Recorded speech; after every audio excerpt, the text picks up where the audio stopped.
자, 오늘은 시편 99편입니다. 99편 5절 말씀으로 중심으로 보겠습니다. 시편 99편 5절. 자, 앞을 보고 한 목소리 읽겠습니다. 99편 5절입니다. 시작. 너희는 여호와 우리 하나님을 높여 그의 발등상 앞에서 경배할지어다. 그는 거룩하시도다. 한 번 더 시작. 너희는 여호와 우리 하나님을 높여 그의 발등상 앞에서 경배할지어다.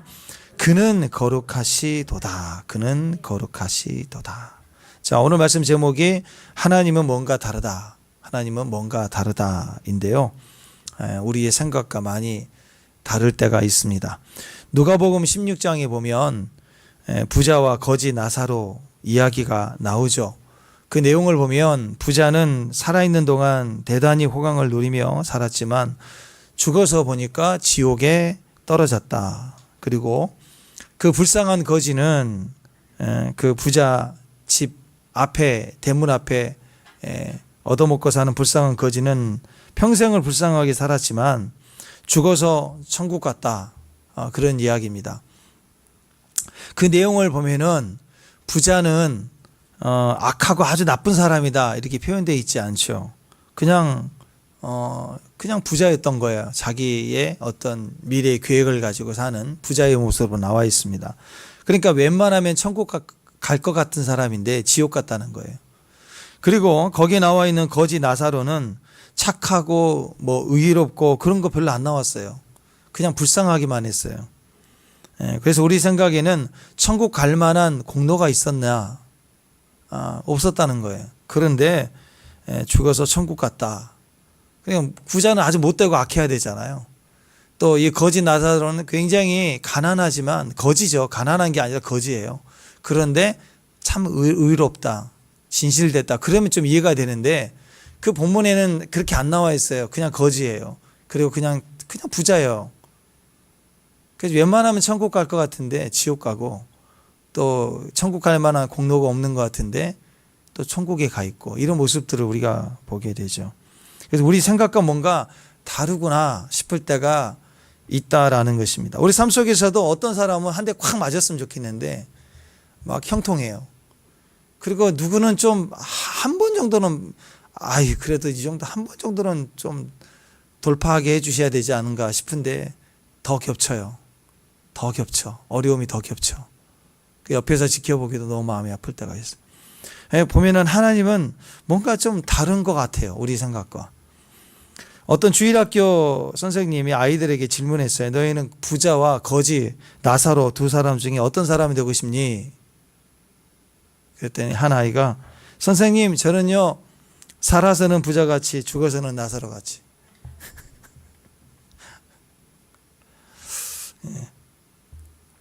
자, 오늘 시편 99편의 핵심 단어가 거룩입니다. 거룩하다. 거룩하다는 말은 세상적 의미로는 착하다, 의롭다 그런 뜻이겠지만 성경적 의미는 거룩하다는 것은 우리 공로가 아니기 때문에 구별됐다 그런 뜻이라고 그랬죠. 구별됐다. 하나님께서 구별하신 거예요. 내 자식, 너는 내 것. 그러면 그 종류나 질감이나 그런 건 상관없어요. 능력이나 행실이나 그게 중요한 게 아니에요. 넌 내 것. 그러면 내 것인 거예요. 그게 구별됐다는 거죠. 그럼 부자와 나사로의 그 내세의 모습도 결국 거기서 결정났다. 그런 얘기 아니겠습니까? 그래서 시편 99편의 핵심은 거룩입니다. 거룩은 구별됐다 그런 뜻인데요. 결국 우리말로 표현하면 하나님은 우리와 다르다는 거예요. 생각도 다르고 결론도 다르고 진행하시는 과정도 다르고 지혜도 다르고. 그래서 하나님은 우리와 다르다. 그것이 너희는 무지하니까 그런 개념이 아니라 그분은 거룩하시다는 뜻입니다. 구별됐다라는 그런 뜻이죠. 그런데 하나님이 뭔가 다르시다. 이걸 우리가 어떻게 알 수 있을까요? 하나님이 다르신 것을 어떻게 알죠? 경험해 봐야 하는 거예요. 경험해 봐야 하는 것입니다. 성경 공부해갖고 몰라요. 책만 봐가지고는 전혀 몰라요. 그러니까 하나님은 이론이 아니라 실제라는 거. 실제 내가 맛봐야 되는 거고 경험해야 되는 거예요. 그래서 여러분 우리가 천국에 속했지만 천국 갔다 와서 믿는 사람 하나도 없죠. 그렇지만 천국 가는 것을 지금 죽기 이전에 내세만이 아니라 이 생에서도 우리가 천국에 속함을 맛봐야 되는 거예요. 축복합니다. 예. 그래서 예수님은 실제라는 거예요. 하나님 말씀은 실제여야 된다. 이런 성경 공부, 개념 그런 게 전혀 아니다라는 것입니다. 그러니까 우리의 믿음도 신앙도 실제여야 한다. 개념이 돼서는 안 된다. 개념뿐인 믿음은 우리의 개념만 천국 가요. 나라는 사람의 생각만 천국 갈 거예요. 그러면 죽어서 영혼은 지옥 갈 거 아니에요. 그러니까 내 영혼이 하나님을 경험해야 돼요. 축복합니다. 내 생각만 이렇게 이론 공부만 해가지고 이해가 되네 안 되네 이건 뭐지 하고 이렇게 고민하는 걸 말하는 게 아니에요. 큐티는 그런 거 아니죠. 큐티는 질문이고 생각이지만 삶 속에 적용하는 거잖아요. 축복합니다. 그래서 내 영혼이 주님을 맛본 경험이 있어야 돼요. 그래서 우리 구원을 심각하게 생각을 해봐야 됩니다. 한 번도 내 영혼이 주님을 만난 적이 없다. 심각한 거예요. 아이들이 세상살이 하면서 힘들 때 우리 아이들 다 키우면 대학 졸업하고 사회생활 하면 다 큰 것 같죠? 그렇죠. 죽을 때까지 자식이 죽을 때까지. 바람 잘 날이 없어요. 엄마보다 더 건장하고 키 커도 물가에 내놓은 애 마냥 걱정해. 인생은 그렇게 호락하지 않거든요. 그래서 아이들이 세상살이 하면 힘들 때 자기도 또 잘하고 그러니까 직장생활하고 막 그럴 때 좀 잘하잖아요. 잘했으니까 힘들 때 있죠. 집밥이 좋을 때가 있다고요. 근데 엄마한테 전화해서 나 힘들어 그러면 더 고민할 걸 아니까. 우리 엄마 혈압 오를 걸 아니까. 애들이 말 못해요. 대학 다닐 때까지만 해도 엄마 뭐 필요해 맨날 결제해줘. 엄마 힘든 거 안 보여요. 무조건 결제야 그냥. 들이부어. 코뿔소도 아니고. 근데 사회생활 하다 힘들면 엄마한테 힘들다는 얘기를 못해요. 그럼 너무 힘드니까 전화해요.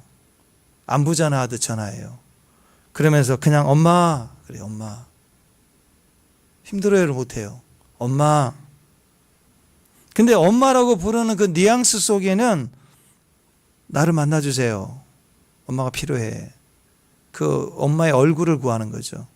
엄마를 만나고 싶어 하는 마음. 그런 마음이 느껴지는 거예요. 그냥 지금 힘들다고 내 마음은 나를 친밀함이 필요하다고. 그래서 그냥 엄마하고 부른 거예요. 그냥 전화했어. 그 말 속에는 다 담겨 있는 거예요. 아이들이 초등학교 다닐 때 엄마란 말 속에는요. 나를 만나주세요. 그거 별거 없어요. 주로 뭐냐면 이거 처리해 주세요. 그거예요. 엄마! 그러면은 뭐 처리해 주세요. 엄마! 뭐 사주세요. 맨날 이거예요, 이거.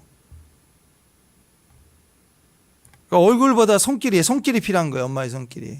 근데 청년이 되고 사회인이 되고 어른이 될수록 엄마에게 손길 필요한 게 아니라 만나주세요. 그 마음이 더 우선이 되는 거죠. 우리도 마찬가지예요. 하나님, 그럼 두 가지죠. 그분의 임재가 필요하고 그분의 손길이 필요해요. 내 절박한 상황에 주님 해결해 주세요. 이것도 있지만 그냥 주님이니까 주님. 우리가 초보 신앙일 때는 하나님 이거 주세요. 이거 주세요. 이거 뭐 어떤 뭔가 들어가지고 자세하게 기도하라고 그랬대. 그래가지고 차는 배기량 얼마고 얼마짜리인데 할부 얼마 해결해 주시고 차 한다 가지고 기도 제목이 엄청나게 나오는. 맨날 결제야. 기도가 다 결제. 근데 어느 순간 이게 다 그렇게 중요한 게 아니구나. 주님의 얼굴을 구하는 거예요. 그냥 와서 앉아 있어요. 가만히. 주님. 뭐 말이 필요 없어요. 주님. 아버지. 어떤 분은 3박 4일 금식하는 동안 내내 아버지만 했다고 그러는. 거기에 다 들어있는 거죠. 얼굴을 구하는 거. 친밀함을 구하는 거. 이렇게 바뀌는 거예요. 이 두 가지가 있어요. 나를 만나주세요. 또 이거 처리해 주세요. 주의 얼굴을 구하는 거. 주의 손길을 구하는 거. 이 두 가지가 다른데 달라요. 여러분. 늑대 같은 포식자 아수르가 북이스라엘을 멸망하고 남유다를 포위했어요. 그냥 삼키면 다 밥인 거예요. 그때 히스기야 왕 얼마나 두려웠겠어요. 그래서 하나님 앞에 달려갑니다. 그 긴급한 상황 가운데 주의 얼굴을 구했다. 그렇게 표현을 해요. 문제를 처리해 달라고 매달려야 될 상황이잖아요. 나라가 위기니까, 포위됐으니까. 지금 꿀꺽하면 끝난 거예요. 꿀꺽하면 끝나는 그 시점까지 입 벌리고 있는데 나라 살려주세요가 아니라 얼굴을 구했다고. 제일 먼저 주의 종 이사야 선지자를 초대해서 함께 기도해 주세요. 그리고 여러 조력자들에게 굵은 베옷을 입히고 신하들, 제사장들에게도 같이 기도하자고. 여러분 위기 순간에 뭐 기도 제목 나눌 그게 아니라 그냥 말만 하면 같이 움직여 줄 수 있는 친구가 필요해요. 축복합니다. 진짜 기도해 주세요. 그러면 벌써 집에서 배옷 입고 나타나는 사람들이 있어요. 여러분 주변에. 만일 다 제쳐두고 같이 기도로 무릎을 탁 꿇어질 수 있는 사람들. 그래서 히스기야가 그게 축복인 거예요. 그래서 하나님 앞에서 나아가서 하나님 문제 처리해 주세요. 그것보다 먼저 얼굴을 구했어요. 하나님의 얼굴을 구했다고요. 그러니까 히스기야는 영적인 어떤 확신, 비전, 이건 반드시 이루어야 돼. 사명, 뭐 요거만 있는 게 아니에요. 자기 안에 두려움, 불안함이 있을 때마다 하나님의 얼굴을 먼저 찾을 수 있는 중심이 돼 있었다라는 거예요. 그래서 열왕기하 19장에 보면은 아이를 낳을 때가 되었는데 해산할 힘이 없다 그래요. 그래서 왠지 남자가 이걸 다 알죠. 왜? 중보가 그런 거, 기도가 그런 거예요. 형제가 끊어진다 그래요. 안 되는 거예요. 힘을 써야 되는데 이거 너무 돌파해 가야 되는데 안 되는 거예요. 아이가 막 나오려고 하는데 내가 힘을 다 써서 힘이 없는 그 상태가 기도의 상태인데 히스기야는 그 나라를 위해서 책임져야 될 왕이지만 동시에 자기 자신으로는 하나님 앞에 나아갈 때 자기 감정 하나 다룰 수 없는 어린아이, 무지하다는 걸 철저히 하나님 앞에 엎드리는 거예요. 그래서 그 부분이 위대한 거죠. 우리에게 얼마나 더 소리를 질러야 되는가, 애써야 되는 게 아니에요. 그냥 절박할수록 의존하는 거예요. 의지하는 거. 그게 능력이거든요. 하나님 앞에서는. 그래서 히스기야에게 있어서는 적어도 기도의 방법, 능력 그게 필요한 게 아니라 하나님이 개념의 하나님이 아니라 실제하는 하나님이었다는 거예요. 개념으로, 종교적으로 위대하신 하나님, 그런 상식이 아니라 그냥 하나님이 아니면 안 되는. 아이들이 엄마 하면 달라붙어서 안 떨어지려고 그래. 막 아이들이 그러잖아요. 맞벌이하고 엄마 퇴근해서 이제 늦게 오면 애들 얼마나 기다렸다가. 근데 잠깐 뭐 쓰레기 버리려고 요 앞에 가려고만 해도 못 가려고 그래. 이제 절대 안 떨어지려고. 다리 잡고 늘어지는 거 절대 안 된다고. 그게 뭐예요? 실제니까. 개념이 아니에요. 개념. 그래서 신뢰 속에서 우리의 두려움들이 있습니다. 우리의 두려움들, 어려움들.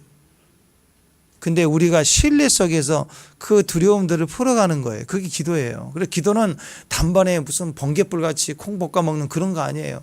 기도는 하나하나를 풀어가는 거예요. 내 어려움 심령부터 고백하기 시작하면서 풀어가기 시작하는 거예요. 그러니까 기도할수록 깊어지는 거예요. 주님과의 관계가 깊어질 수밖에 없는 거예요. 마음과 마음을 그냥 아는 거예요. 그래서 엄마는 딸이 엄마 그냥 전화했어. 그래도 알아요. 너 아프구나. 그냥 알아. 왜? 뉘앙스로. 왜? 친밀한 관계가 있었기 때문에 그냥 아는 거예요. 그래서 기도하는 사람은 주의 마음을 점점 이해하기 시작하고 알기 시작하는 거예요. 그래서 성경 공부하면서 배운 대로 하나님께 기도의 방법을 딱 배운 대로 하나님 앞에 기도하는 것하고 내가 만난 하나님 앞에 그냥 엎드리는 기도하고는 다른 거예요, 여러분. 그러니까 여러분 기도는 절대로 성경 공부로 될 수 없어요. 기도학, 기도신학, 기도 훈련 그렇게 되는 거 아니라고요. 그거 배우면 뭐예요? 기도를 안 하는데. 기도를 통해서 만나지는 게 있어야 그게 진짜 기도라는 거예요. 그냥 단순하게 우리가 기도하면 그분이 들으신다. 축복합니다. 그 체험만 있으면 돼요. 무슨 기도하기 학점이 중요한 게 아니라 기도하면 들으신다. 이게 내 안에 절대적 확신으로 박혀 있어야 되는 거죠. 축복합니다. 그래서 기도가 자기 마음에 박혀 있는 사람은 아주 자연스럽게 기도하면 들으신다. 그리고 뭔가 시작된다. 세 가지. 축복합니다. 우리가 기도하면 그분이 들으신다. 그리고 뭔가 시작된다. 우리가 기도하면 그분이 들으신다. 그리고 기다려야 돼요. 브레이크아웃. 뭔가 탁 터졌어 지금 뭔가. 그게 지금 오고 있어 지금. 이 느낌이 있어야 되는 거예요. 이게 기도라는 것입니다. 이 느낌을 아는 사람, 그 사람이 기도하는 사람이에요. 성경 공부를 알지 못해요. 그 느낌은 성경 공부를 알 수 있는 게 아니에요. 그래서 언제든지 기도하면 내가 분명히 알아요. 그분은 나를 들으신다는 거. 그러면 기다려요. 이제 뭔가 터졌다. 뭔가 시작이 됐구나. 뭔가 오는 거구나. 2024년도가 뭔가 시작이 됐어요. 아멘? 여러분에게 지나갈 거예요. 지나갈 거예요. 그 느낌이 우리 안에 기도로 있어야 되는 것입니다. 이런 기도의 친밀감입니다. 기도를 통해서만 느껴지고 경험되어질 수 있는 친밀감. 기도의 친밀감이 높을수록 때로는 기도하려고 마음만 먹는데도 응답이 오는 그런 일들이 생겨요. 기도 친밀감이 커야 되는 거예요. 기도하고 나면 상황이 주는 무거움보다 기도의 친밀감이 주는 무게감이 더 큰 거예요. 그게 나를 지배하고 생각을 지배할 만큼 내 안에 폭발적으로 커 있어야 되는 거예요. 그게 기도의 사람이라는 것입니다. 예수님 말씀하시면 물이 변화의 포도주가 된다 그랬잖아요. 아멘? 바디메오가 눈을 펑 떴습니다. 죽은 나사로가 나사로야 나오라 그랬더니 죽은 나사로가 나왔어요. 이게 뭐예요? 이게 다 체험입니다. 체험. 폭풍아 잠잠할지어다. 어떻게 폭풍이 순종하는 거? 이게 체험이라는 거예요. 체험. 말씀은 곧 현실이에요. 창세기 1장 1장에 보면 계속 나오잖아요. 천지창조를 말씀하는 즉 말한 즉 그대로 됐어요. 축복합니다. 이 체험이 우리 안에 있어야 됩니다. 이게 기도예요. 그래서 기도의 실제성, 신앙의 실제성, 개념이 아닙니다. 실제성은 기도의 체험, 신앙의 체험이 우리 안에 있어야 됩니다. 결국 기도와 말씀이죠. 기도와 말씀. 기도는 뭐예요? 기도는 어떻게 해석됩니까? 기도하면 뭔가가 시작이 됩니다. 아멘? 기도하면 뭔가가 시작이 됩니다. 따라서 해볼까요? 기도하면 뭔가 시작된다. 말씀하면 뭔가 이루어진다. 축복합니다. 기도하면 뭔가 시작이 돼요. 말씀하면 뭔가 이루어지기 시작해. 움직이기 시작해. 요 두 가지 말씀과 기도가 여러분과 저의 기도의 시간들 속에 꽉 두 기둥으로 세워져 있기를 바랍니다. 오늘 시편 99편에 보면 하나님의 거룩하심도 마찬가지예요. 구별되심이라는 걸 직접 경험해야 돼요. 아, 주님은 세상의 다른 신들과 다르다 이런 개념이 아니라 그분이 실제로 다름을 우리와 세상이 그 어떤 신들과 다르시다는 걸 내가 그의 거룩함을 경험해야 돼. 그래서 1절에도 계속해서 3절에도 계속 거룩 이렇게 나오거든요. 자, 1절부터 3절까지 읽어봅니다. 자, 앞을 보고 시작. 여호와께서 다스리시니 만인이 떨 것이요 여호와께서 그룹 사이에 자장하시니 땅이 흔들 것이로다. 시온에 계시는 여호와는 위대하시고 모든 민족보다 높으시도다. 주의 크고 두려운 이름을 찬송할지어다. 그는 거룩하심이로다. 주님은 거룩하세요. 그러니까 찬송하래요. 노래하래요. 선포하래요. 자, 여러분, 하나님의 거룩이 어떻게 다른지, 하나님의 거룩이니까 다름이죠. 세상과 다르심이, 그분의 다르심이 오늘 뭐라고 표현되어 있느냐? 이 다음 절 4절에는 이렇게 표현하고 있어요. 시작. 능력 있는 왕의 정의를 사랑하시느니라. 주께서 공의를 견고하게 세우시고 주께서 야곱의 정의와 공의를 행하셨다. 하나님의 세상과 다르시다는 것을요, 공의와 공의, 은혜로 우리 가운데 주시는 하나님으로 표현을 하고 있습니다. 여러분, 여기서 얘기하는 야곱, 그러면 이스라엘 백성들에게 있어서 야곱은 이름이 바뀌었죠. 야곱의 이름이 뭘로 바뀌었어요? 그래서 야곱의 이름이 주님과 씨름에 이겼잖아요. 그때 너는 이겼다, 이스라엘. 그때부터 이스라엘 민족의, 이스라엘 백성의 이름을 이스라엘이라고 그런 거예요. 야곱이라고 하지 않고. 그러니까 야곱은 어떤 의미의 이름이냐면 부끄러운 이름인 거예요. 야곱은 속이는 자예요. 지 머리로 계산하고 살면서 남을 속이고 사는 모습이 야곱의 모습이고 지금 우리들의 모습일 수 있다라는 거예요. 자기 수단과 방법, 계산으로 살아가는 죄인의 모습, 그게 야곱의 이름의 뜻입니다. 그런데 하나님은 야곱과 다르세요. 구별된 분이시다, 거룩하시다, 그런 뜻이죠. 하나님은 야곱과 어떻게 다르십니까? 하나님은 우리에게 우리가 계산하고 사는 것처럼 하나님도 우리를 계산하시는 게 아니라 계산하고 머리 굴리고 속이려는 우리를 향하여서 하나님은 은혜를 주시는 거예요. 자, 여러분이 어떤 분이 여러분에게 계속 머리 굴리고 등쳐먹으려고 사기치려고 계속 그러면 여러분 어떻게 해요? 끊어내려고 하죠. 근데 은혜를 막 줘. 그런 줄 알면서 은혜를 줘. 우리가 다르시죠. 누가 그래요? 엄마가 그래요. 엄마가. 자식은 참고석과 빼먹는 거 알면서도 준다고요. 그거 분명히 저번에도 저거 샀는데 또 선거서 또 살려고 그러네. 다 알면서도 그냥 줘요. 안 따지고. 하나님은 끊임없이 우리에게 우리의 의도와 중심을 알면서도 은혜를 주세요. 알면서도 은혜를 주세요. 인정해줘요. 그러니 하고. 당시 아버지 보세요. 원래 아버지가 죽어야 유산으로 받을 수 있는 거예요. 그것도 절반도 아니에요. 형이 두목이에요. 장자가 두목이니까 자기는 절반이 될 수가 없는데 살아있는 아버지에게 돈 달라고, 딱 재산 달라고 하잖아요. 근데 주잖아요. 주시잖아요. 하나님은 주시는 분이세요. 야곱의 이름은 부끄러운 이름입니다. 우리가 야곱의 이름으로 살면 모든 것이 속이는 인생이에요. 스스로 속는 그런 인생입니다.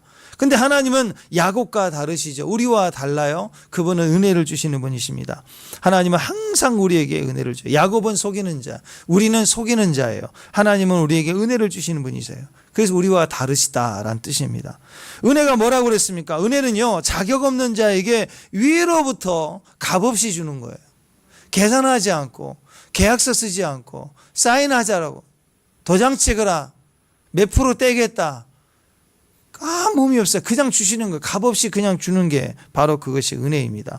그러니까 내가 은혜 받기 위해 필요한 건 뭐냐? 겸손함이에요. 겸손함. 누가 나를 알아보고 나를 위해서 계약서 사인도 안 하고 도장도 안 찍고 그냥 이렇게 막 공급해 줄 수 있을까? 나를 모르는데. 불가능하죠. 어떤 사람에게 가능하죠? 친밀함, 나를 아니까, 계약서를 쓰지 않아도 아니까, 차용증 떼지 않아도 아니까 그냥 주는 거예요. 믿고 안 갚아도 되고, 그런 마음으로 줄 때 그걸 은혜라고 그래요. 나중에 받아 먹겠다. 그건 은혜가 아닌 거예요. 은혜. 네. 여러분, 나는 죄인입니다, 나는 불쌍히 여겨주세요 하고 말할 수 있는 중심을 가질 때 그걸 겸손이라고 얘기하는 거예요. 그래서 겸손한 자에게 은혜가 임하고 교만한 자에게는 대적해요. 여러분, 누군가에게 그렇게 은혜를 베풀려고 근거도 이유도 없이 차용증도 쓰지 않고 뭔가 도와주겠다는 마음을 가지고 왔는데 그 사람이 교만해 보세요. 여러분 마음이 어때요? 거기서 교만하면 단절이 돼요. 아, 내가 도와주지 않아도 할 수 있겠구나 하고 딱 돌아서 버리는 거예요. 교만한 사람은 누구도 싫어해요. 더군다나 무지하고 너무나도 없는 사람이 교만해 보세요. 진짜 상정도 하기 싫어요. 근데 아는 사람이에요. 똑똑한 사람이에요. 많은 걸 가지고 있는데 겸손까지 해보세요. 존경이 하죠. 그죠? 그래서 여러분, 하나님의 은혜는요, 가난한 자에게 필요한 게 아니라 모든 사람에게 다 필요해요. 여러분이 아무리 부자고 아무리 똑똑해도 여러분이 겸손하면 더 큰 은혜를 계속 주시는 거예요. 사람들로부터 은혜를 받게 돼 있어요. 하나님 우리와 다르시다. 그의 핵심은 거룩하시다. 하나님 우리와 다르다는 것을 계속해서 선포합니다. 오늘 말씀의 5절. 자, 시작. 너희는 여호와 우리 하나님을 높여 그의 발등상 앞에서 겸비할지어다. 그는 거룩하시도다. 계속 반복해서 나오셔요. 거룩하시다. 그분은 구별되다. 우리말로 그는 우리와 다르다. 그는 우리와 다르다. 자, 그분은 우리와 다르십니다. 우리가 그의 발등상 앞에 경배할 만큼 그분은 다르시다라는 거예요. 여러분, 우리가 어떤 경우에 어떤 발등상 앞에 엎드리죠? 왕의 어떤 보좌 앞에 발을 얹어 놓는 게 발등상이죠. 옛날 시골집 가면 마루 올라갈 때 우리 민족이 좀 쇼다리잖아요. 그러니까 그 마루 올라가려면 돌로 큰 요즘 생각하면 그 돌이 어디서 났는지 모르지만 천연 돌이 그렇게 길고 큰 거 별로 없는데 그런 돌이 하나씩 있잖아요. 그게 발등상이에요. 자, 우리가 어떤 경우 그런 발등상 앞에 엎드리죠? 상대가 위대하거나 존경이 가거나 그럴 때죠. 마찬가지입니다. 하나님 앞에 우리가 발등상 앞에서 경배하라. 우리가 온전히 낮아서 그분의 이름을 높여라. 그분을 경배하라. 그런 뜻인데 그분의 거룩하심이라는 거예요. 그러니까 그분의 거룩하심이 어느 정도일까? 그분의 다르심은 어느 정도일까? 얼마나 그분은 우리와 다르시기래 그냥 우리가 벌벌 떨면서 엎드려서 경배할 만큼 그분은 다르실까? 이 말씀 다시 보면 그 발등상 앞에 경배할지어다 그는 거룩하시도다. 그분의 다르심은 얼마나 우리를 두렵게 할까? 우리와 생각이 틀리다. 야, 깊으시다. 통찰력 있다. 그렇게 깨달아지고 감탄이 되는 정도가 아니라 내 존재가 막 흔들려 버리는 거예요. 내가 두려움을 느낄 만큼 그분은 너무 크시다는 거예요. 우리와 다르시다는 거예요. 그래서 엎드릴 수밖에 없다. 자, 하나님은 우리와 뭐가 다르신가? 첫 번째 하나님은 우리에게 은혜를 주시는 분이에요. 은혜의 하나님이에요. 축복합니다. 우리와 다르십니다. 은혜를 베푸세요. 우리와 달리 은혜를 베풀어요. 하나님 우리에게 은혜를 베푸심이 다르심인데 그분의 다르심이 얼마나 큰지 우리가 벌벌벌벌 떨 수밖에 없을 만큼의 은혜를 주세요. 인간에게 베푸신 하나님 은혜의 첫 번째 시작이 뭐예요? 예수님이에요. 자기 독생자 아들을 죽어 마땅할 죄인을 위해서 대속했어요. 세상에 이런 임금이 어디가 있고 이런 신이 어디가 있겠습니까? 그러니까 두렵고 떨릴 수밖에 없어요. 하나님 우리에게 주시는 모든 은혜는 우리가 몰라서 그런 거지 알면 할수록 우리는 경배할 수밖에 없는 거예요. 그분의 다르심이 바로 그분의 우리에게 은혜를 베푸시는 하나님이시다는 것입니다. 그래서 성도는 하나님 백성들은 끊임없이 하나님 은혜를 말해야 돼요. 하나님 우리에게 은혜를 주시는 분이시다. 아멘. 그래서 지금 기도 제목입니다. 어려운 상황이에요. 그럴 때일수록 엎드릴 때 뭐 해야 돼요? 요거 해결해 주시고 저것도 해결해 주시고 결제하시는 하나님이 아니라 엎드릴 때 하나님 내게 은혜를 베푸심을 믿습니다. 말하지 마요. 그게 더 직방이에요. 그죠? 지금 위기 속에 내가 질병의 위기, 삶의 위기, 고난의 위기를 당할 때 이거 하나하나 조목조목 하는 것보다 하나님은 항상 내게 은혜를 베푸십니다. 예수님이 그랬죠. 항상 내게 내 기도를 들어주심을 감사합니다 하고 주님이 항상 그런 구체적으로 상황 기도하지 않고 아버지 항상 내 기도를 들어주심을 감사합니다. 은혜로 주심을 알기 때문에 그 기도 속에 다 들어있는 거예요. 무슨 일이든지 다 들어있더라. 어떤 사람은 그래요. 목사님 제가 술 끊고 담배 끊고 뭐 이렇게 번듯해지고 나면 그때 마음 딱 차리고 교회 나가겠습니다. 뭐 이런 얘기를 하는 분들이 있어요. 근데 하나님은요. 그렇죠. 우리 마음은 그렇게 반듯하게 해서 나가고 싶죠. 병이 있으면 낫고 나가고 싶고 재정의 위기가 있으면 다 개인적으로 좀 갚고 빚도 다 갚고 그리고 좀 반듯하게 해서 좀 섬길 수 있고 교회에 섬길 수 있고 또 도움이 될 만큼 되면 내가 나가겠습니다. 그래서 올해까지는 쓰리잡 뛰어야 됩니다. 뭐 이렇게 얘기한 분도 봤어요. 수도 없이 들었어요 저한테. 우리 저희 교회 일할 때도 오신 인부들도 그래요. 목사님 저는 교회를 안 다니지만 교회를 다니면 우리 이 교회를 나오겠습니다. 근데 조금만 기다려 주세요. 그러니까 안 오신 분들 되게 많아요 지금.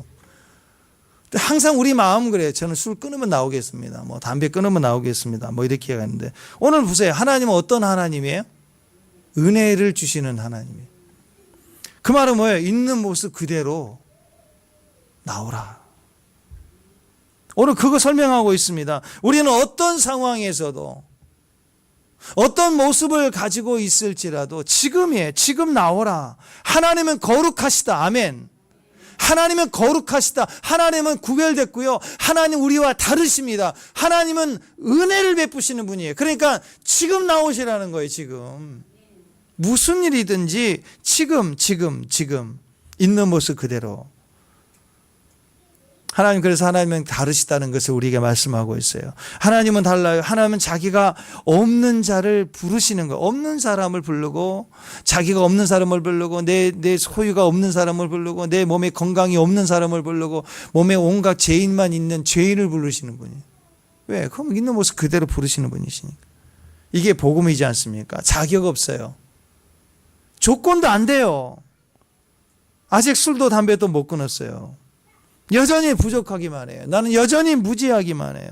하는 일마다 다 안 됐어요. 그럴지라도 하나님은 그런 우리를 있는 모습 그대로 부르시는 거예요. 이게 복음이에요, 복음. 근데 사람들은 하나님과 다릅니다. 있는 모습 그대로 받아주지 않아요. 출신이 어디냐. 조건이 안 되면 여전히 대접 안 해요. 조건이 안 되면 그냥 지배하게 공격해서 끊어내려고 해요. 그 그룹에서 빼내려고 해요. 근데 하나님은 달라요. 하나님은 우리와 다릅니다. 사람과 달라요. 그분은 은혜의 하나님이세요. 은혜의 조건은 자격 없어요. 근데 조건이 없는데 값없이, 그냥 값도 주님이 다 내신 거, 값없이 위로부터 우리에게 주시는 거, 그게 은혜입니다. 이 은혜를 받으면 그것이 진짜 우리에게 축복이라는 거예요. 뭔가 우리에게 선물을 주는데 그게 자격을 꼭 따져야 되고 조건을 따져야 되고 계약서 사인을 해야 되는 어떤 책임에 따른 행동이고 막 이렇게 조건이 들러붙는다면 그건 은혜 아니에요, 은혜. 아무런 계산됨이 없이 주는 거예요. 그냥 베풀어 주는 거. 그게 은혜인 것입니다. 하나님은 우리에게 이런 축복을 주시는 거예요. 여러분 한번 생각해 보세요. 약속을 어긴 사람이 있어요. 그리고 약속을 지킨 사람이 있어요. 그러면 두 사람의 약속이 깨지겠죠. 두 사람이 약속을 했어요, 이렇게. 근데 한 사람은 끝까지 약속을 지켰어. 어떤 사람은 약속을 배신했어. 그럼 두 사람이 언약이 계속 되겠어요? 깨지는 거죠. 자, 그런데 이 두 사람의 관계가 회복되기 위해서, 두 사람의 약속이 회복되기 위해서는 누가 잘해야 돼요? 생각해보세요. 누가 잘해야 돼? 한 사람이 약속을 깬 사람, 한 사람의 약속을 끝까지 지킨 사람. 이 두 사람의 관계가 다시 약속 관계로 회복되기 위해서는 누가 잘해야 돼요? 사람들은요, 생각할 때 약속을 어긴 사람, 잘못을 한 사람이 더 잘해야 된다고 생각해요. 그러니까 우리 생각과 하나님 생각이 다른 거예요. 넌 나한테 잘해야 돼. 넌 죄 지었잖아. 너 나한테 잘못했어. 너 나 배신했어. 우리 관계를 위해서 네가 나한테 잘해야 되는 거야. 그렇게 생각하는 게 우리 인간이에요. 사람이 그래요. 하나님은 그렇게 안 해요. 그렇게. 자, 조금 심각하게 얘기해 볼까요? 어떤 부부가 있는데 남편이 바람 피웠어요. 죄송합니다. 요즘 여자들도 다 바람을 많이 피지만 남자라고 할게요. 그냥 추구합니다. 남자가 바람을 피웠어요. 그러면 누가 약속을 깼어요? 누가 언약을 깬 거예요? 남편이 깬 거예요. 그리고 아내는 지킨 거예요. 이 일로 인해서 두 사람의 관계가 심각하게 깨졌어요. 어려워졌어요. 근데 그때 관계를 깬 남편이, 바람을 핀 남편이, 야, 이제부터 우리 다시 시작하자. 새해도 시작됐는데, 그렇게 나오면 그거 되는 소리예요? 그냥 머리통 깨버려야지 그냥. 약속을 깬 놈은 그런 소리 하면 안 되는 거예요. 그러니까 누가 이 얘기를 할 수 있는 자격이, 관계 회복에 대한 자격이 누구한테 있는 거예요? 약속을 끝까지 지킨 사람만이 할 수 있는 거예요. 약속을 지킨 아내가 너무 힘들고 고통스럽지만 기도하는 가운데 하나님이 은혜를 줬어. 내가 용서할 테니 다시 시작해보자. 이렇게 나올 때만이 언약 관계가 회복될 수 있는 거라고요. 그죠? 그러니까 두 사람이 사소한 약속이지만 한 사람이 깼어요. 깼으면 넌 나한테 잘해야 돼. 네가 잘못했으니까. 이러고 있으면 안 되는 거죠. 그죠? 네. 누가 그 관계를 풀어갈 수 있어요? 지킨 사람만이 은혜를 베풀고 그 은혜 속에서 관계가 시작될 수 있는 거예요. 그래서 인간에게는 아무리 똑똑하고 지혜로워도 사람에게서는 하나님과의 관계, 영생의 관계, 죄 문제를 풀 수 있는 능력이 없는 거예요. 하나님 언약을 깨고 우상을 섬기고 죄를 지은 인간이 하나님 앞에 하나님 다시 한번 해봅시다. 하나님 어렵다 다시. 이건 진짜 뻔뻔하죠. 그렇죠? 네. 그래서 관계 회복을 위해서, 우리의 영생을 위해서, 우리의 구원을 위해서 누가 시작하시는 거예요? 하나님이 찾아오신 거예요. 하나님이 시작하신 거예요. 다시 언약, 새 언약, 신약을 주신 거, 구약이 아니라. 하나님과 우리 사이의 관계에 약속을 깬 사람이 바로 인간이에요. 인간이 약속을 깼어요. 누가 끝까지 약속을 지켰어요? 하나님의 약속은 영원합니다. 하나님이 끝까지 지키셨어요. 약속을 깬 우리가 하나님께 가가지고 하나님 다시 시작합시다. 한번 해보겠습니다. 그건 절대 통하지가 않는 거예요. 회복의 이 모든 시작을 누가 하시느냐? 그래서 하나님이 시작하시는 거예요. 하나님이 다시 시작하시는 그분의 방법은 독생자 아들을 내보내주셔서 십자가에 매달라 죽게 하신 거예요. 그 끔찍한 고난을 당하시며 우리에게 다시 시작하자고, 우리 용서했다고 말씀하시는 거예요. 그러니까 그게 은혜예요. 은혜를 입으면 감사할 수밖에 없는 거예요. 은혜를 받으면 약속을 어긴 자는 무조건 감사할 수밖에 없는 거예요. 무슨 제한이 없어요. 내가 교회 나오기 시작했으니까 이 정도 해줘야 되는 거 아니냐고. 뭐 그런 거 아니라고요. 은혜를 진정으로 받은 사람은 감사할 수밖에 없는 거예요. 그래서 하나님 우리와 다르신 거예요. 우리를 끊임없이 정죄하지 않고 끝까지 우리에게 은혜를 베풀어 주시고 용서해 주시는 분이시다는 거예요. 그러니까 우리가 어떻게 해야 돼요? 그 하나님의 은혜 앞에 겸손해서, 그 은혜를 받은 사람은 하나님 앞에 나아가야 돼요. 기도해야 돼요. 엎드려. 기도가 그래서 하나님의 중심 가운데 가는 거예요. 중심 가운데. 그래서 죄송하고 미안한 딸은 항상 엄마한테 그냥 엄마의 이름을 불러줘. 엄마의 이름을 부르고 나가는 거예요. 여전히 결제해달라고 매달리는 자식이 아니라고요. 우리가 하나님 앞에서는 마찬가지예요. 우리 자신을 있는 모습 그대로 부르시는 그 자리에 감사로 나아가는 거, 그게 은혜예요. 히브리서 4장 16절 한번 읽어보십시오. 시작. 그러므로 우리가 긍휼하심을 받고 때를 따라 돕는 은혜를 얻기 위하여 은혜의 보좌 앞에 담대히 나아갈 것이라. 때를 따라 돕는 은혜. 지금이 그때예요. 내가 가장 어려울 때, 내가 위기를 당할 때, 내가 가장 필요할 때, 고난당할 때, 그때 돕는 은혜가 주님께 있어요. 그분의 그 얼굴을 구하기 위해서 그 시기마다 적절히 도와주시는 그분의 은혜는 한량 없어요. 한량 없는 은혜예요. 부족함이 없는 은혜예요. 하나님을 구하면 언제든지 주시는 은혜예요. 자기 아들까지 내어주시면서 회복을 시작하신 하나님이 뭘 안 주시겠어요? 그래서 하나님 앞에 그 은혜를 구하는 모습은 감사와 겸손으로 주 앞에 나아가기만 하면 하나님 우리를 받아주세요. 우리에게 필요한 거 아무런 조건도 없어요. 차용증 쓸 생각도 하지 마세요. 그냥 있는 모습 그대로 주님 한 분만 바라보고 나가는, 안부 전화하듯이 엄마한테 엄마 하고 그냥 전화했어, 그런 마음으로 그렇게 얘기할 수 있는. 최근에 어떤 한 연예인 자살하고 이런 사건들 볼 때 보면 항상 착한 사람들이 위기당하면 그렇게 쉽게 결단하고 무너지는 것 같아요. 자, 이런 상황들을 볼 때 너무 마음이 아픈 건 정말 힘들 때 자기 마음 나눌 수 있는 사람이 없었을까? 난 그게 참 너무 아픈 것 같아요. 사람은요, 이런저런 결정을 다 할 수 있죠. 자기만이 느끼는 고통이 너무 클 때도 있어요. 근데 그 결단을 하기 위해서 또 직장을 나오거나 어떤 중요한 결단을 하려고 할 때 딱 걸리는 한 사람이 있으면 못해요. 나를 너무 사랑하는데, 나를 기대하는 분이 우리 엄마. 그게 내 안에 박히면 못해요. 자식이든 남편이든 가족이든 엄마의 존재든 하나님이든. 그래서 우리 안에 예수가 있다는 것은 너무너무 행복한 거예요, 여러분. 내 한계를 지켜줄 수 있는 거예요.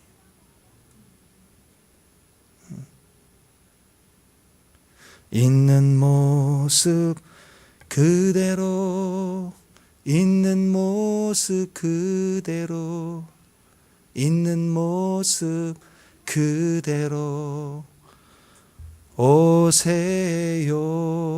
하나님은 당신의 있는 모습 그대로, 있는 모습 그대로 오시기 원하십니다. 다. 예. 그냥 엄마 하고 달려가는 거예요. 아, 우리 주님도 그러잖아요. 우리한테 나다 그러시잖아요. I am who I am. 나는 스스로 있는 자다. 이름이 뭐예요? 나야. 그러니까 그분 앞에 엄마 하고 갈 수 있어야 되잖아요. 하나님은 세상과 달라요. 세상은 다 정죄해도 하나님 절대 정죄하지 않아요. 그러니까 언제든지 어떤 상황이 있었는지 하나님 거룩하세요. 그분은 우리와 다르세요. 은혜를 주시는 분이에요. 주님 앞에 항상 나갈 수 있는 저와 여러분 되시길 바랍니다. 두 번째, 하나님 우리가 뭐가 다르시냐? 하나님은 우리에게 또한 응답을 주세요. 개념, 인문학에서 자기 인본주의적인 자기 생각에 기쁨만 있는 게 아니라 그냥 이렇게 예술 작품 보고 그렇게 이런 뜻이었나? 그 제일 좋은 방법 그런 게 있어요. 무제. 그 작품을 써놓고 제목을 정하지 마세요. 그러면 사람들 감탄해요. 그 사람의 생각 사고에 빠지는 즐거움이죠, 그게. 근데 그러고 나서 아무런 일이 일어나지 않죠. 근데 하나님은 우리에게 은혜를 주실 때 우리에게 깊은 사랑을 관계를 회복하실 뿐만 아니라 응답을 주신다는 거예요. 응답을. 축복합니다. 하나님 우리에게 응답하시는 하나님. 응답을 베푸시는 하나님이세요. 하나님 우리와 다른 거 끊임없이 우리에게 은혜를 주시고 끊임없이 우리에게 응답하시는 하나님이시라는 거예요. 여호와께 간구하며 응답하셨도다. 6절. 자, 시작. 그의 제사장들 중에 모세와 아론이 있고 그의 이름을 부르는 자들 중에는 사무엘도 있더라. 그들이 여호와께 간구하며 응답하셨다. 구약의 맥을 이어가는 영적 거장들 아니에요? 그죠? 모세, 아론, 사무엘. 우리도 마찬가지예요. 여호와께 간구하면 그분은 응답하시는 하나님이시라. 우리가 달라요. 부르시면 응답해 주시는 거예요. 그건 개념이 아닙니다. 실제로 하나님을 누리고 살았던 사람들의 이야기예요. 바로 그분은 우리 가운데 응답하신다는 거예요. 사람들이 바위를 깎아서 자기 이름으로 형상을 만들어 놓고 신이라고, 나에게 복줄 신이다 라고 얘기하지만 아무리 그 바우야 어떤 사람은 그 바위에 또 땀도 난대. 그리고 거기에 막 쓰러져. 막 바위에서 땀이 났대. 있잖아요, 저기 강원도 어디. 바우가 비석이 막 땀 났대. 그게 그렇게 신기해요?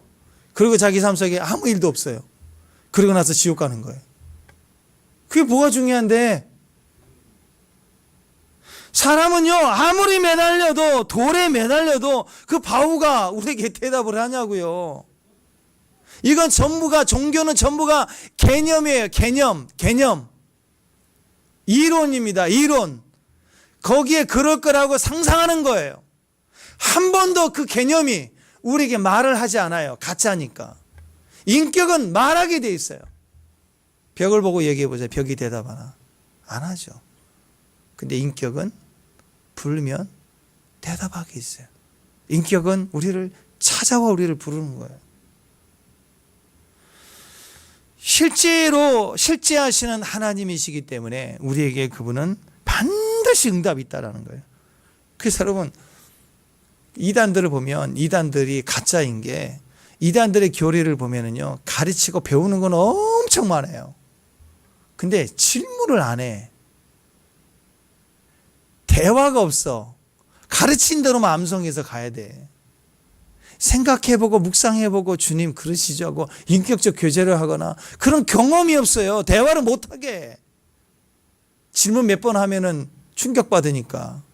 신천지나 이런 데서 오래 있다가 이렇게 그 상담 받는 사람들이 처음 충격을 받는 게 그래요. 상담소에 어떻게든 부모가 같이 오고 이렇게 했을 때 그 목사님이 신천지의 교리가 뻔한 거니까 몇몇 구절을 다른 구절을 대면서 이거 생각해 보라고 그러면 충격받는데, 한 번도 들어본 적이 없는, 왜 배운 적이 없는 거니까. 성경은 다양한 각도에서 얘기하는 하나님의 거룩함이 있잖아요. 그분의 성품이 있잖아요. 근데 자기들이 말장난 짜집기 하듯이 하는 것 가지고 달달달 암송하는 걸로 갖고 와서 목사님도 성경 아셔야 됩니다 막 이렇게 들이대잖아 지금. 근데 성경 전체에 다 다양한 하나님의 말씀들이 우리에게 증거하시는 그분의 역사심들이 있잖아요. 그럼 나누면 충격받는 거예요. 몰랐던 거예요. 질문해야 돼요. 성경은 자꾸 질문해야 돼요. 자꾸 물어봐야 돼요. 자기 마음을 확인해 봐야 돼요. 그 말씀 가지고 기도해서 경험해 봐야 돼요. 한 절이라도, 한 음절이라도 내 입에 물고 늘어지면서 그 말씀을 가지고 싸워보면서 내가 그 말씀을 느껴봐야 된다고요. 그래야 기도에 응답이 있고 그 말씀 묵상함에 응답이 있고 우리에게 응답을 주시는, 개념만 계시는 분이 아니라 실제로 응답하시는 분이라는 걸 알게 되는 거예요. 우리 안에 응답이 있어야 됩니다. 응답이 있어야 신앙이에요. 응답 없으면 종교예요. 종교, 우상입니다. 이미지만 있는 거예요. 사기치는 거예요. 스스로 속이는 거예요. 신앙생활이 그런 겁니다. 하나님은 응답하시는 하나님이다라는 개념만 가지고 있으면 안 되고 실제로 누려야 돼요. 실제로 내 삶에 어려운 때 그 환경에 무릎을 꿇어보라는 거예요. 도와달라고 기도해보라. 신앙생활 개념으로 하면 안 됩니다. 반드시 자기 하나님을 찾아야 돼요. 오늘 여기 보니까 모세 하나님, 아론의 하나님, 또 사무엘의 하나님, 그 다음 누구예요? 전통적으로 아브라함의 하나님, 이삭의 하나님, 야곱의 하나님, 이스라엘 하나님, 그 누구 하나님이에요? 나의 하나님이 나와요. 나와요. 언제까지 너의 하나님만 있어요? 예? 목이 물려서 가려울 때 옆에 있는 너의 다리만 긁어보세요. 그거. 시원하지 않으니까 계속 긁으면 피나겠죠? 그러면 그 너의 손이 나를 때리겠죠? 내 신앙이에요. 내 하나님, 나의 하나님, 내게 응답하시고 내게 말씀하시는 하나님, 내게 응답하시는 하나님이신 것을 알아야 됩니다. 개념이 아닙니다. 여러분을 도전합니다. 개념이 아닙니다. 실제로 내 하나님을 알아야 돼요. 나이 들면요, 이상하게 정신도 느려지고 호기심이 사라지는 거예요. 저는 궁금하면 잠을 못 잤는데 궁금해도 내일은 언젠가 알겠죠. 게을러지는 거예요.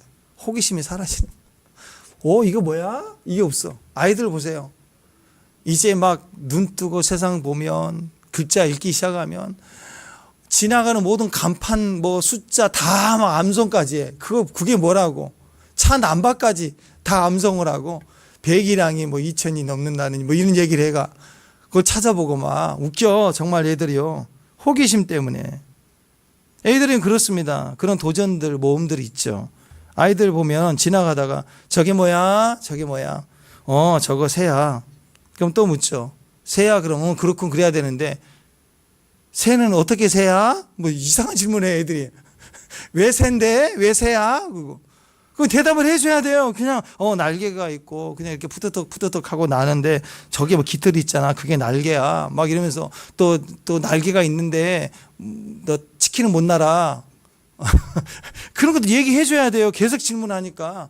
깃털이 있지만 날개도 있지만 못 날아. 다 새, 그래도 새야. 펭귄도 새야. 뭐 이렇게 알려줘야 돼요. 근데 애들도 보면은요, 이렇게 이제 알게 되잖아요. 왜 펭귄은 왜 날지 못하는데 새냐, 타조는 새냐, 막 이제 신기해가지고 물어본다고. 근데 이제 이런 시즌들이 좀 지나가잖아요. 그럼 이제 아빠가 와가지고 또 가르쳐 주려고 이제 또 이게 새인데 이렇게 하면은 관심도 안 가져요. 애들 자세히 보면 지가 습득한 지식이 넘어갈 때는 알아버리면 알려주려고 귀찮아. 이걸 인지하냐고 하는 식으로 무시한다고. 애들도 무시해요. 사람들은 호기심을 가지고 배워나가지만 어떤 부분에 대해서 내가 그것을 습득했다, 내가 분명히 알게 됐다 그럴 때는요, 그거 관심 없어요. 여기 가끔씩 보면 여기 참새 많이 돌아다니고 여기 까치, 그 다음에 또 비둘기 여기 많이 와요. 여기 소리도 들리고. 근데 교회 오시면서 제가 보니까 우리 권사님들 한 번이라도 새다 이렇게 한 번도 본 적이 없어요. 다 그래요. 새구나. 애들은 새다 그러죠. 근데 어른들은 한 번도 안 그러더라고. 그냥 아유 새똥이네 이런 얘기는 하더라고. 저번에 우리 권사님 차에 새똥 테러를 당해가지고 아유 새똥 이렇게 얘기하지. 새다. 신기해요. 새요. 이러지 않아요. 왜? 우리는 이미 아니까. 우리 신앙도 늙어가면 그래요. 믿음이 좀 늙어버리면, 그리고 찬양과 또 하나님 나라에 대한 기쁨이 좀 늙으면 약해져요. 그럼 하나님이시다. 기쁘다. 평강이 온다. 하나님 나에게 이렇게 말씀하셨다. 이런 말을 별로 안 하시더라고요. 근데 여러분, 처음에는 하나님의 구원의 감격, 기쁨 이런 게 뭔지 잘 몰라도 막 느껴질 때가 있죠. 그래서 물어봐요. 이게 뭐죠? 왜 이렇게 막 기뻐요? 교회만 오기만 해도 왜 이렇게 기뻐요? 그때 얘기해 주죠. 그걸 구원의 감격이라 그래. 구원의 기쁨이야. 그냥 교회 와도 기쁘고 찬양해도 기쁘고 얼굴만 봐도 기쁘고 밥만 먹어도 기쁘고 너무 좋잖아. 구원의 기쁨이야. 찬양하면 더 커진다. 막 춤추면 더 커진다. 막 옆에서 같이 말씀 읽고 찬양하고 교회 오면 막 너무 좋은 거야. 이게 구원의 기쁨이 이상하게 별거 아니잖아요. 사실 유치하잖아요. 교회 와서 하는 일이. 그죠? 엄청난 고민과 철학과 연구를 합니까? 너무 단순하고 웃기잖아요. 맨날 춤추라고 그러고. 근데 시덕거리고 웃는 게 재미도 없는 이상한 얘기하면서 웃어대요. 쓸데없는 얘기 같으면서 한 사람 웃으면 계속 깔깔깔 웃고 별거 없잖아요.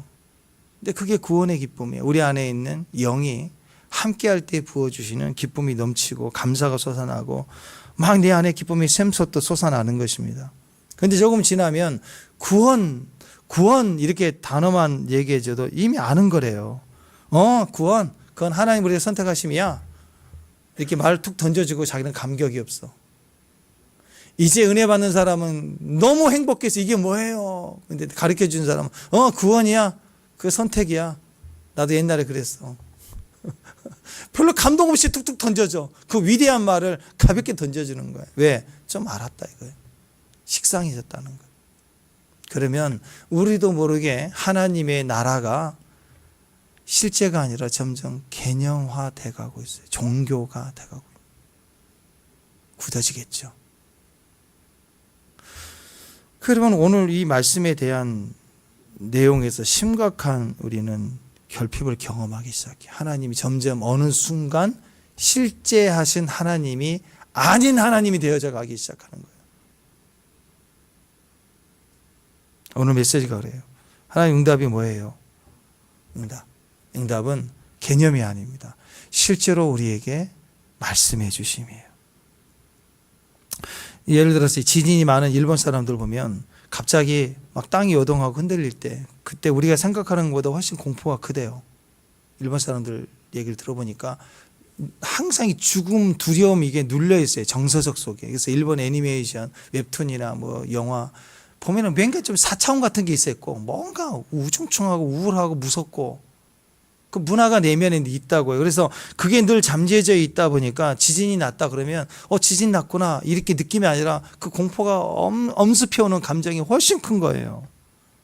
또 배를 오래 타신 사람들도 배를 이렇게 몇 달간 타다가 이렇게 육지에 나오면 너무 좋다는 거죠. 첫 발을 딱 내딜 때 그 반석, 땅의 견고함 속에 딱 있다는 느낌이 주는 게 너무 감사하고 반석 위에 섰다는 느낌이 너무 크다는 거예요.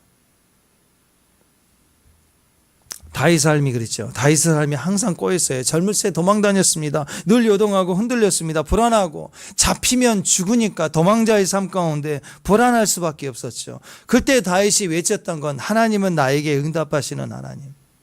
응답하시는 하나님의 그 본래적 의미는 반석이시다는 뜻이에요. 나는 흔들리는 인생이에요. 요동하는 인생이에요. 안정이 안 됐어요. 언제 이 바다에서 배 파산되면 죽잖아요. 지진 나면 죽잖아요. 땅이 흔들려요. 내가 나를 견고하게 지켜줄 수 있는 분이 없다라는 거예요. 그런데 여호와는 반석이시다. 반석이다는 하나님은 우리에게 응답이라는 거예요. 나를 지켜줄 수 있는 나의 유일한 분이 하나님이시다. 다윗은 그 하나님을 주님은 나의 반석이시다. 그 고백을 광야에서 배운 거예요. 그게 다윗에게 있어서는 응답이었어요. 내 삶이 너무 흔들릴 때 하나님은 나에게 응답의 하나님이다. 그 말은 나에게 반석이시다. 그런 뜻입니다. 또 여호와는 나의 목자시다. 그랬죠. 양이 아무것도 몰라요. 막 헤매고 있었을 때 목자가 나타나면, 목자를 만나면 먹을 게 생기죠. 또 이렇게 안전이 생기죠. 그럴 때 여호와는 나의 목자십니다. 양에게 목자가 되심을 고백하는 의미는 자기에게 응답하시는 하나님. 우리 삶에 각자의 필요한 것들을 하나님 응답해 주실 때, 다윗은 자기 삶에 하나님 나의 반석이십니다. 그 응답이었어요. 여호와는 나의 목자 되십니다. 그것이 다윗에게 또한 응답이었어요. 그러니까 다윗이 계속해서 응답을 경험해요. 다윗의 시를 보면 또 세 번째 뭐가 나와요? 방패가 나오죠. 여러분, 우리가 공격당할 때, 화살 막 날라올 때, 대적이 막 몰려올 때 피할 데가 있어야 될 거 아니에요. 피난처가 필요합니다. 방패가 필요하죠. 우리를 막아주시는 거예요. 그런데 하나님이 나를 막아주셨다, 하나님은 나의 방패가 되신다라는 고백을 한다는 건 그분은 나에게 응답이다, 하나님 나에게 응답하셨다라는 뜻이에요. 우리도 우리 삶 속에 하나님의 응답하심이 계속적으로 이루어져야 됩니다. 축복합니다.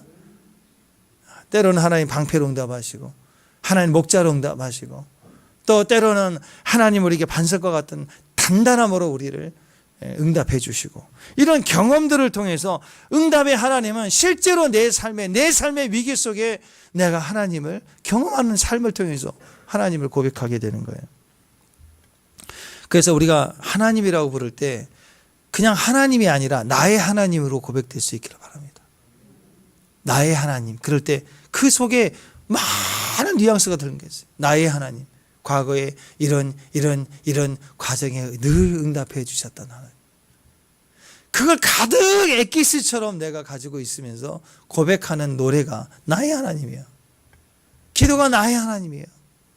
거기에서부터 하나님은 나에게 응답해 주심을 내가 다시 확증하고 나아갈 수 있게 되는 것입니다. 병에 걸렸다, 나를 건져주셨다, 하나님 나에게 응답하셨다, 이렇게 계속 가는 거예요. 나를 고쳐주셨다, 여호와 라파의 하나님. 나의 하나님의 이름은 여호와 라파, 하나님 나를 치료하시는 하나님입니다. 내 삶이 너무너무 힘들어요. 은행의 빚에 매일 쫓겨 다녀요. 그때 주님은 어떤 분이신가? 빚을 탕감해 주시는, 용서해 주시는 하나님, 나를 부욕케 하시는 하나님. 그때 하나님 우리에게 응답의 하나님이시다는 것. 저는 지금 이 이야기들이 다 저와 여러분의 삶에 실제로 우리가 맛보고 알아야 될 하나님이라고 말씀하는 거예요. 그 하나님이 되기를 바랍니다. 그냥 성경에 있는 하나님 말고 내 삶에 내 고백으로 내가 알게 하신 내 하나님의 고백이 되기를 바랍니다. 고린도서 8장 9절 시작.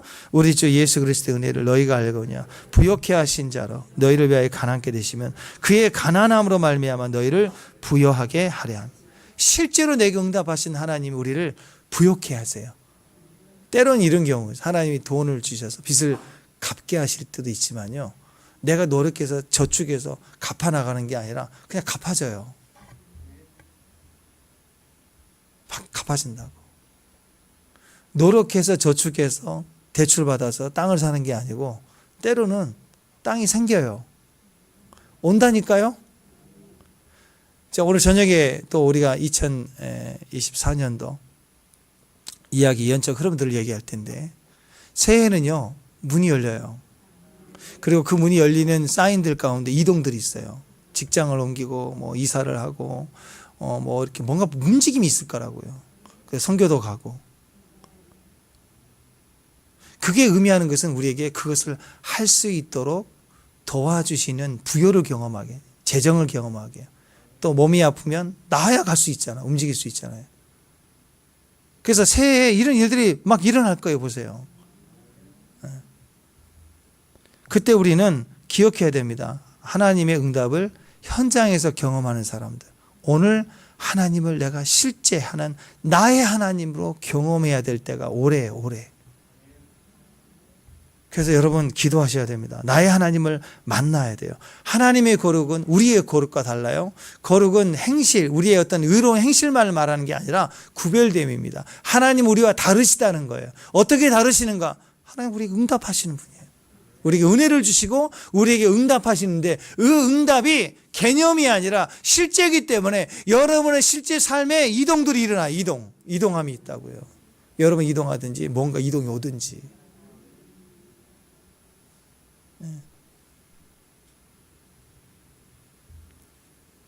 자, 오늘 메시지예요. 6절부터 9절까지 읽고 마치겠습니다. 6절부터 9절까지 앞을 보고 시작. 그의 제사장 중에는 모세 아론이 있고 그의 이름을 부르는 자들 중에는 사무엘이 있도다. 그들이 여호와께 간구하매 응답하셨도다. 하나님 응답하신 분이에요. 자, 7절 시작. 여호와께서 구름 기둥 가운데 그에게 말씀하시니 그들은 그가 그들에게 주신 증거와 율례를 지켰도다. 말씀을 지킨 자들에게. 자, 8절 시작. 여호와 우리 하나님이여 주께서는 그들에게 응답하셨고 그들의 행한 대로 갚기는 하셨으나 그들을 용서하신 하나님이시니라. 행위만 아니라 진짜로 용서해 주고 관계를 회복하시고, 우리가 인간이 하나님을 못 받고 배반하고 목이 굽고 우상을 섬겼죠. 간음했죠. 부부 사이에 가는 것 같은 자가 인간이었어요. 그런데 주님이 끝까지 언약을 지키세요. 회복시켜주고 은혜를 베풀어 주시는 거예요. 용서해 주시고 공급해 주신대요. 자, 9절 시작. 여호와 우리 하나님을 높이고 성산에서 예배할지니라.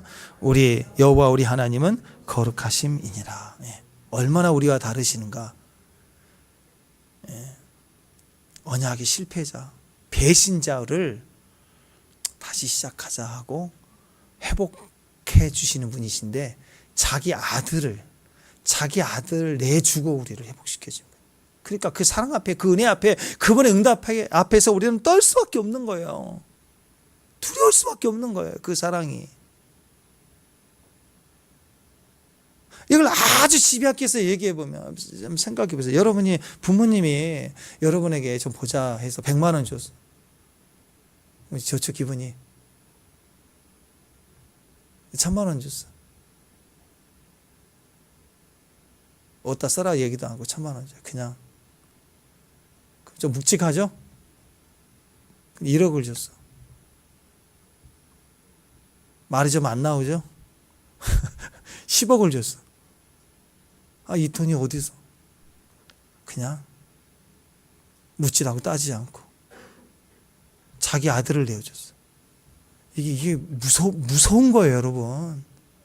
아니, 생판 모르는 사람이 나한테 10만 원 줘도 이거 뭐 걸릴까 아닐까?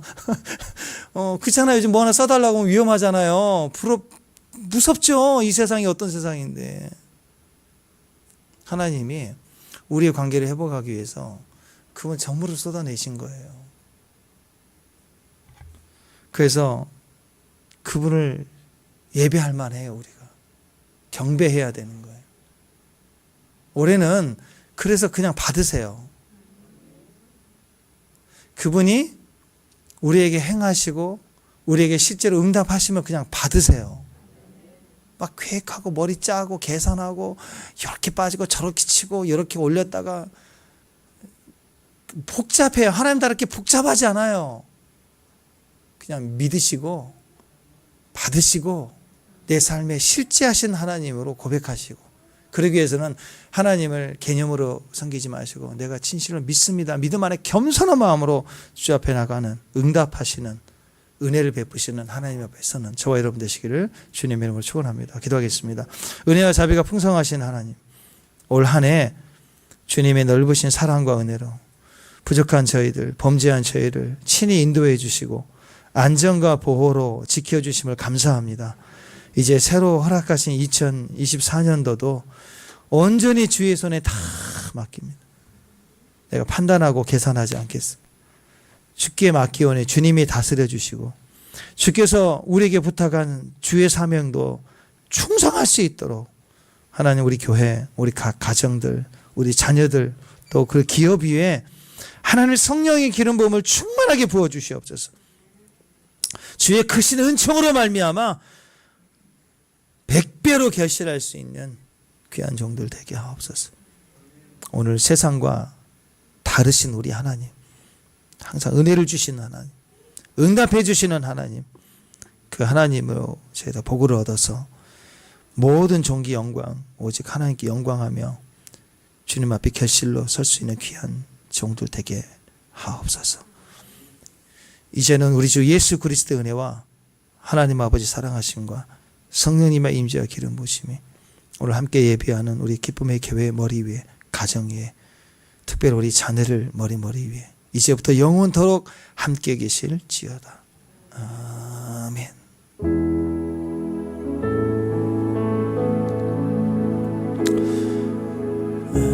한 해 동안 우리에게 은혜를 주시고 또 우리에게 응답해 주신 하나님께 감사하는 기도하시고 또 새해에도 하나님 여전히 우리와 다르신 하나님을 믿고 의지하는 기도하시고 마쳤으면 좋겠습니다. 기도하고 마치겠습니다.